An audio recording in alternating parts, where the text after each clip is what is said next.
Did she regret showing you the Ranger video? I bet you at the time she f***ing did. Like, the old man should have melted this shit.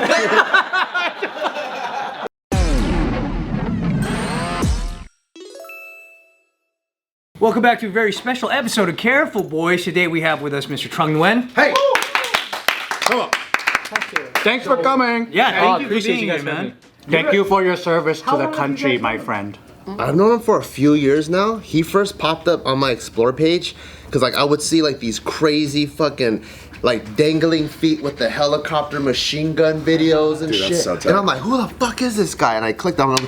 What the hell? He's Asian.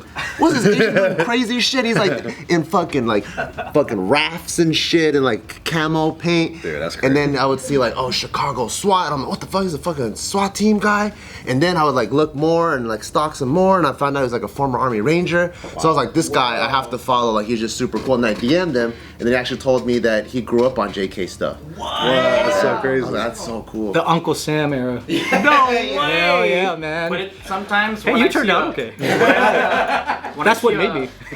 When I see a strong, full-grown man that tells me he watched JK, I'm like, man, that's so weird because I feel like I'm still in college and you're like a full-on adult. I don't even think that I'm that. I'm like, damn, I feel like a grandpa right now. I don't know, like.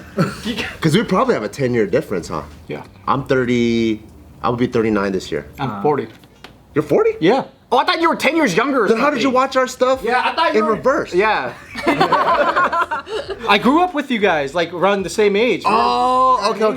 Gotcha. So when I was a teenager watching you guys doing your thing, I was like, oh shit. We're the same age. Yeah. Yes. So he then I- is full-grown adult. No, but then Not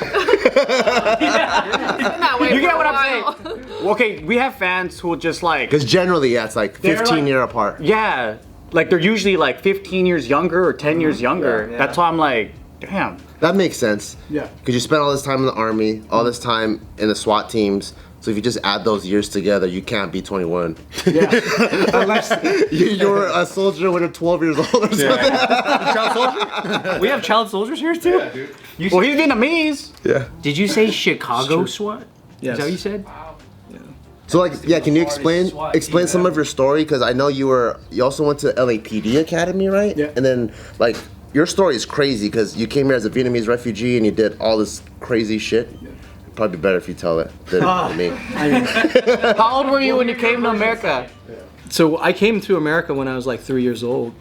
My mom fled the Vietnam War because, you know, the North overtook the South, and it was a lot of poverty and shit like that going on down there. And our family was struggling, so they mustered together $10. So they gave us what's equivalent to 10 US dollars. It was my mom, my two sisters, my two older sisters, and myself, and we fled Vietnam. We stayed in the Philippines for like a year. We lived there for like a year. They in-processed us. Then after that, we made our way to Chicago. And I grew up in the hood majority of my life around gang banging and all that shit. So When you came to the States, was there like some kind of refugee sponsor program that got you in, or like? yeah, Because I know back then there would like be Christian families like sponsoring Vietnamese families, and they lived together and stuff, right? Is that how it went down, or? so one of my sisters half white. So my mom hooked up with a captain, a U.S. Army captain, and somehow I guess they worked out where he helped her and us over there. So, but that is as far as he helped us out. We literally just got put into like a Section 8 home, so we just grew up there pretty much all my life. What made you join the Army? 9/11. You don't go, that's a terrorist white person thing. I'm gonna sit this one out. Oh man, I'll get the next one. I don't think I have an investment in this one. It's just whites. Ooh, if there's a third plane. Ooh. Well, if we're basically the same age, that means this was all high school for us. Yeah. Because when we went to school that day, they just rolled out all the TVs and everyone was just watching it every class. Yeah. So you were in high school? yeah. I was finishing up high school. how it got started was my mom's best friend, her son was a lieutenant in the Army. He was an infantry officer. He just graduated Ranger School. Oh, wow. And at that time we had VHS. So they sent her, her friend sent her a VHS saying, hey, my son just graduated the school. Your son should check it out. So I was sitting in the living room like a piece of shit, got nothing to do. And I popped it in, it was like Commandos, fucking Ranger School. I was like, oh fuck, this is dope as hell, yeah. Wow. So at the time you knew internet wasn't prevalent. You know, we had AOL dial-up. Yep. So there was no fucking Google, there was none of that. So I went to Barnes and Nobles and I started doing my research on the Ranger Regiment, Rangers, and I got fucking so interested. I was like, dude, this is something I definitely wanted to do. Oh man. So after 9/11 kicked off, I was like, dude, I'm gonna go fucking fight, man. Oh, that's the thing that you needed. Yeah. Were you physically fit in high school already? Fuck no. How did you pass all that shit? Oh man, I was a scrawny kid, bro. I was like a $125 soaking wet growing up. I was like a hard gainer. I just once I decided, I signed a contract. I just started PTing, man, PTing physical training. I started working on my own and going to GNC and buying a weight gainer, which I only finished like a quarter of it because it tastes like shit. I remember that. Yeah, so It was just starch. Or just like, yeah.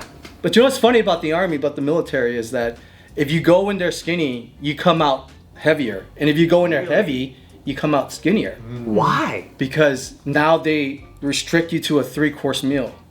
And you have to eat the diet that they put. So you just Yeah. meet in the middle with everybody. So everyone's eating the same thing, Yep. working out the same way. Yep. So then everyone's like, Yep.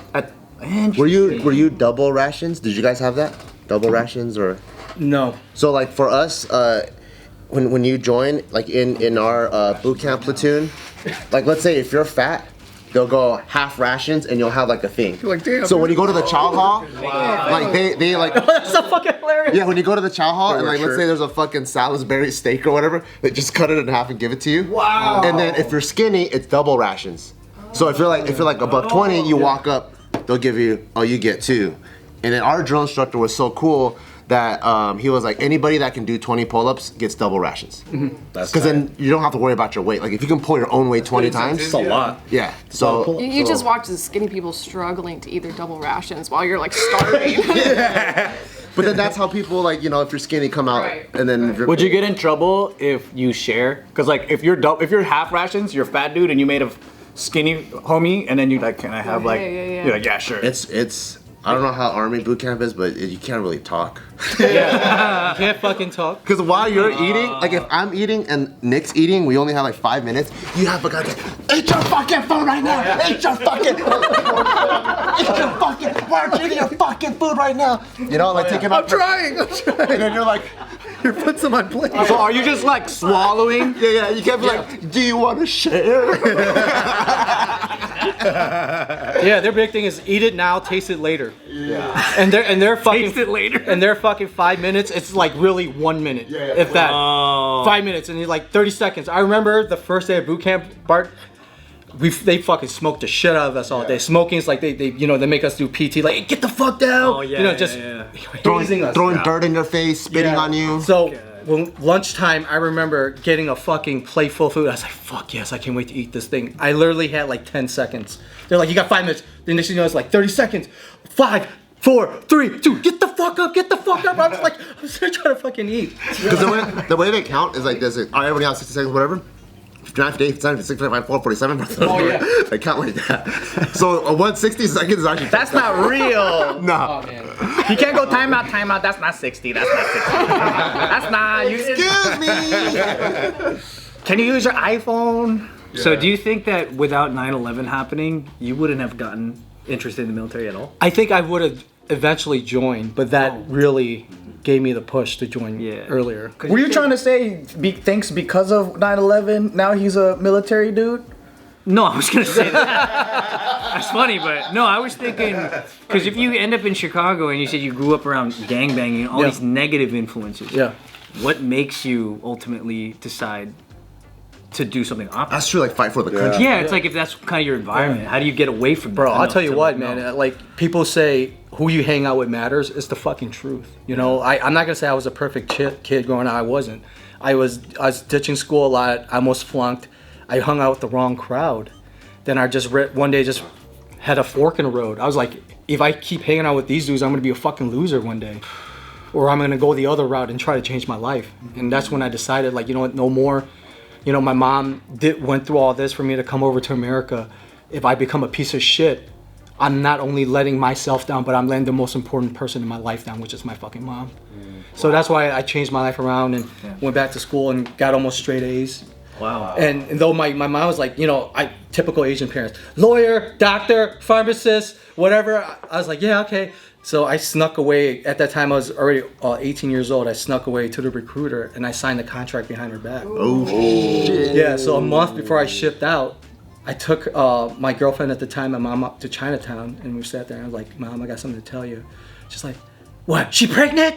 I'm like, no. I'm going to the army. Oh man, she cried. She's gonna fucking die. There's a war going on right now. You know what the fuck you're doing? Yeah, bro. That's serious stuff. Yeah. Damn, that's crazy. Yeah. And then, Did she regret showing you the Ranger video? I bet you at the time she fucking did. like, no man, should have melt this shit.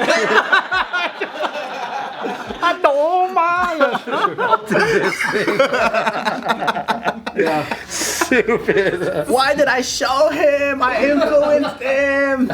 So after boot camp, what was your first like thing that you did, like when you were deployed and everything? Yeah, so I had a Ranger contract. So a lot of people don't know a Ranger contract is something you sign before you join that guarantees you a select to go through the selection. Doesn't guarantee you to make it. It's on you if you're gonna make it or not. And maybe you can explain the amount of so like the Rangers is a very elite group of like special operating, like light duty airborne infantry. Yeah. So to become a Ranger, you have to go through a bunch of schools. So maybe you could explain like all the schools and stuff. Yeah, because then some people think park ranger, and some park rangers think they're actual army rangers. But Do they really? No. Very different. Oh man, but yeah, Bart is absolutely right. There's a pipeline that you go through. You know, you go through basic boot camp, then you go to advanced schools, which is some people are A schools depending on where you're at. For us, it's called advanced infantry school. So we stayed there. Then we went through airborne school. So jump out of planes and jump shit. out of How fucking long? How airplanes. much time are these schools taking? So the infantry, everything was about 14 to 16 weeks. From there, That's after the boot camp. After initial boot camp. yeah. So that's boot camp. Airborne school is 3 weeks. that sounds fun. Then after that, at the time, airborne school, yeah, Yeah. real fun. Yeah. So fucking after that, you go through something. It's called RAPS now, Ranger Assessment Selection Program, but back then it's called RIP, Ranger Indoctrination Program. It was 3 weeks, and they smoked the fuck out. I mean, you just worse get than boot camp? worse. Like if you thought that was hard, that was not hard. This is where if you want to be, this is where the suck fest really happens. Man. And that's to almost kind of like your appetizer before you go to Ranger school. So what I think the goal is like, because the government's gonna spend a fuck ton of money on you when you're going to these schools, so they don't want to waste money. Right. So they're gonna try to like filter you out. Yeah. So this like school like RIP or RASP, they're gonna fucking almost kill you. Yeah. And then if you pass, then maybe you'll pass this one. What's the percentage of people that make it through that round? Yeah, so with RIP and RAS, what it is because a lot of people don't realize Ranger School is a leadership course. So as an infantry officer, you have to go to Ranger School. So you go there, you earn your Ranger tab, which is the black and gold Ranger, but it doesn't really make you a Ranger because you're going to go back to your unit. To be a Ranger, you have to go through RIP or RAS. Then you get your tan beret, then you get your Ranger scroll. So that's your selection to get into the Ranger Regiment, which is like 3 different regiments throughout the United States. And that's the specialized unit. The specialized unit. And the washout rate is pretty fucking high. When we started our class, we had like 180 soldiers. I think we graduated like 40 fucking dudes. That's way. Do you guys laugh at him like, we made it? Dude, I was worried about myself. I was like, fuck, man, I hope I survive this shit, man. You know? Oh, it sucked. Toughest part in that journey for that particular. It's just the mental game, the mental and physical game, you know? Like, everybody's sucking at that point, right? But then you have to dig deep and to see if you really want to be there.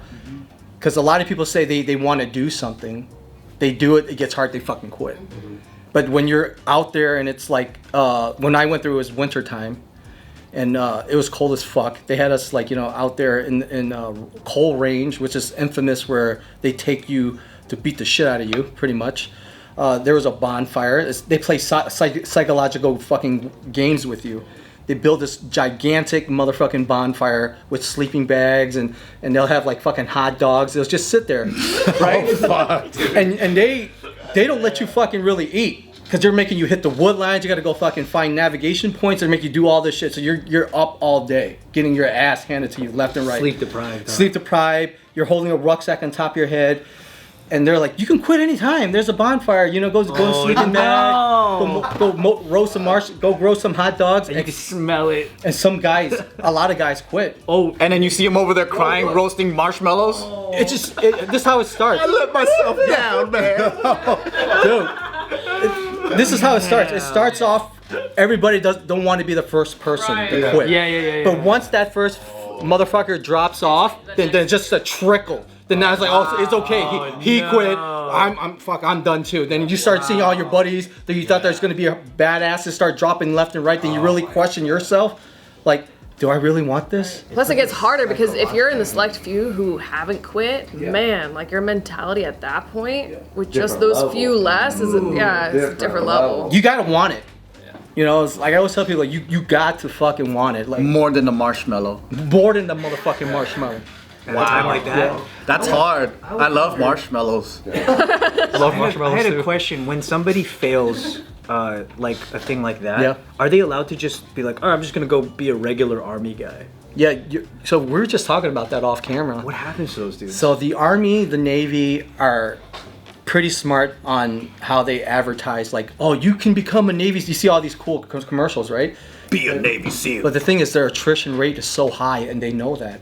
So that's like they make these commercials look all sexy to bring in all these fucking people to sign up. But you sign a contract, 3 years, 5 years, so now you're locked in. So when you fucking quit, your needs of the Army, needs of the Navy. So whenever they need you, we need 40 troops with the 82nd Airborne. They're gonna send them over there. We need 10 troops with the 3rd ID Infantry Division. We were gonna send them there. We need troops on the fucking the fleet for the Navy to fucking paint the boats.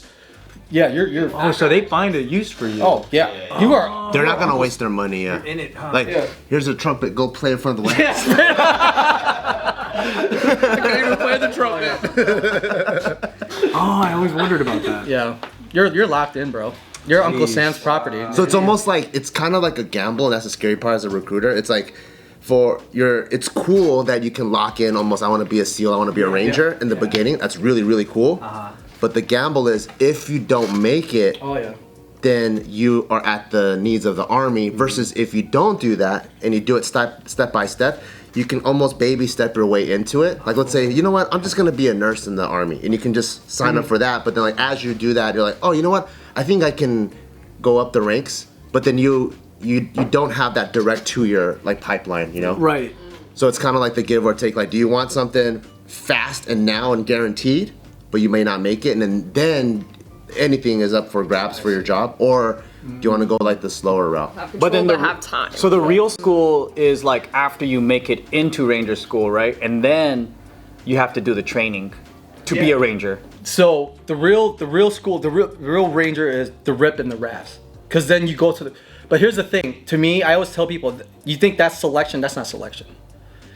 When you get to the Ranger Regiment, that's where the selection starts. That's right after that? Yeah, because you get to the unit, either 1st, 2nd, or 3rd Ranger Battalion. Those are 3, right? But the thing is, when you get in, people don't realize you can quit anytime when you get to the Ranger Regiment. Just because you get there doesn't mean you're gonna guarantee to stay there. If you don't meet the standard, if you don't exceed the standard, and they'll haze the fuck out of you.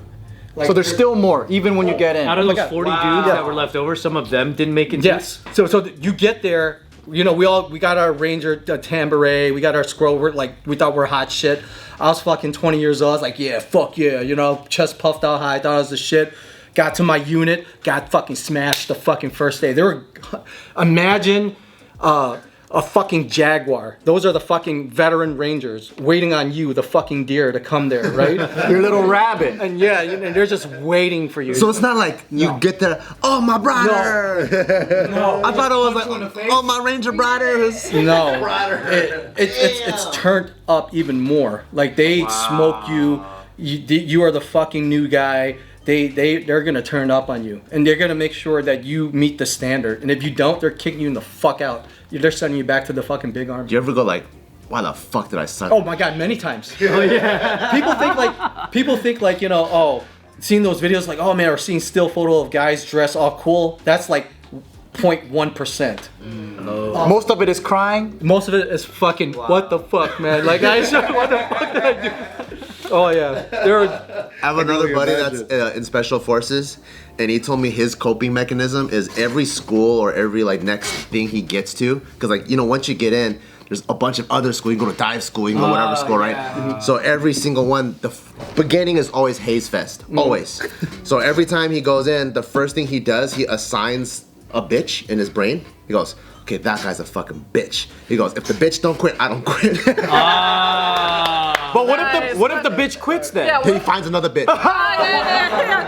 Who do I think I could take out? If he quits, I gotta quit now.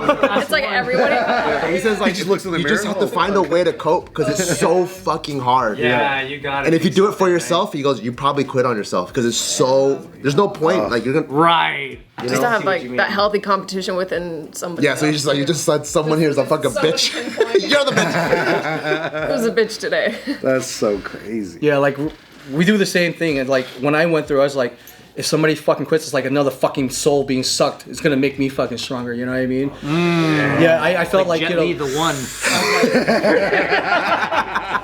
Who's the one? Yes, give me more power. Yeah. But the real motivator is like, I know I was gonna go to war. You know, I want to go to war with the best. Yeah. You know what I mean? Yeah. Like I know, like I already signed the contract. There's no backing out.